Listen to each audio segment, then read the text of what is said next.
ఉభయ తెలుగు రాష్ట్రాల్లో భాజపా నాయకత్వంలోని ఎన్డీఏ కూటమి, కాంగ్రెస్ నాయకత్వంలోని ఇండియా కూటముల మధ్య పోరు ఆగేలా లేదు.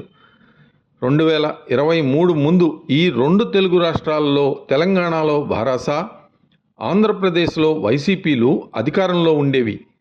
కేసీఆర్, వైఎస్ జగన్లు ఈ రెండు రాష్ట్రాలను తమ సొంత ఆస్తుల్లా భావించి ప్రజలకు నిరంకుశ పాలన రుచి చూపించారు.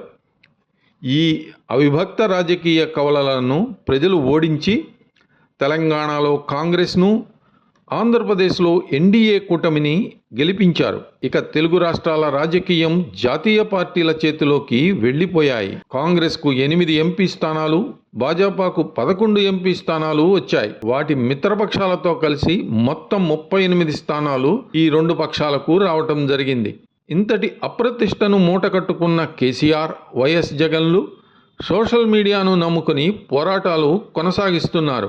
ఏపీలో వైసీపీ ఓటమి దిగ్భ్రాంతి కలిగించిందని, ముఖ్యంగా ధర్మవరంలో కేతిరెడ్డి ఓటమి చాలా ఆశ్చర్యానికి గురిచేసిందని, కేతిరెడ్డి వంటి వ్యక్తి ఓడిపోవటం ఏంటని తెలంగాణ మాజీ మంత్రి కేటీఆర్ వ్యాఖ్యానించటం తెలిసిందే.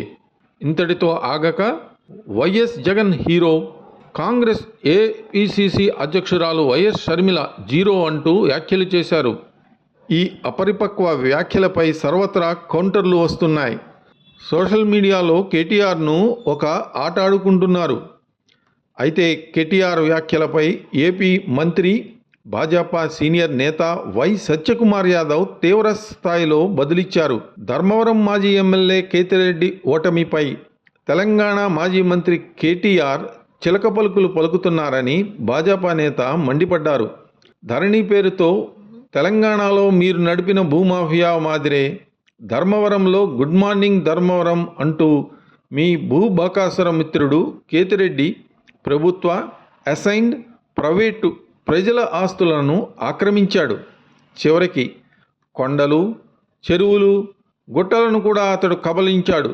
గుడ్ మార్నింగ్ అంటే ప్రజలకు గుర్తుకు వచ్చేది కబ్జా, కలెక్షన్, కరప్షన్, కమిషన్లే. ఫామ్ హౌస్కు పరిమితమైన మీరు ఎక్స్లో అడిగిన అతడి గురించి ధర్మవరం ప్రజలు సమాధానం చెప్తారు. మీ అవినీతిని ప్రశ్నిస్తూ నిర్మాణాత్మక విమర్శ చేసినందుకు 4 సంవత్సరాల క్రితం నన్ను ఎక్స్ ట్విట్టర్లో బ్లాక్ చేశారు. ఈ అవినీతి, అహంకారం, అసమర్థతే మిమ్మల్ని, మీ ప్రియమిత్రులు వైఎస్ జగన్, కేతిరెడ్డిలను ఓడించాయి. ఒకే జాతి పక్షులు, ఒకరికొకరు సర్టిఫికెట్లు ఇచ్చుకుంటూ ఓదార్చుకోండి అంటూ మంత్రి సత్యకుమార్ యాదవ్ ఎద్దేవా చేశారు. ఇటీవల ఎన్నికల్లో సత్యకుమార్ యాదవ్ భాజపా అభ్యర్థిగా ధర్మవరం నుంచి పోటీ చేసి వైసీపీ సిట్టింగ్ ఎమ్మెల్యే కేతిరెడ్డిని ఓడించి ఎన్డీఏ కూటమి ప్రభుత్వంలో మంత్రిగా ఉన్న సంగతి తెలిసిందే కదా. మరిన్ని అప్డేట్స్ కోసం మా కాయ్ టీవీని సబ్స్క్రైబ్ చేసుకోండి. మా వీడియో కనుక మీకు నచ్చినట్లయితే లైక్ చేయండి, షేర్ చేయండి. మీ విలువైన అభిప్రాయాలను కామెంట్ బాక్స్లో తెలియజేయండి.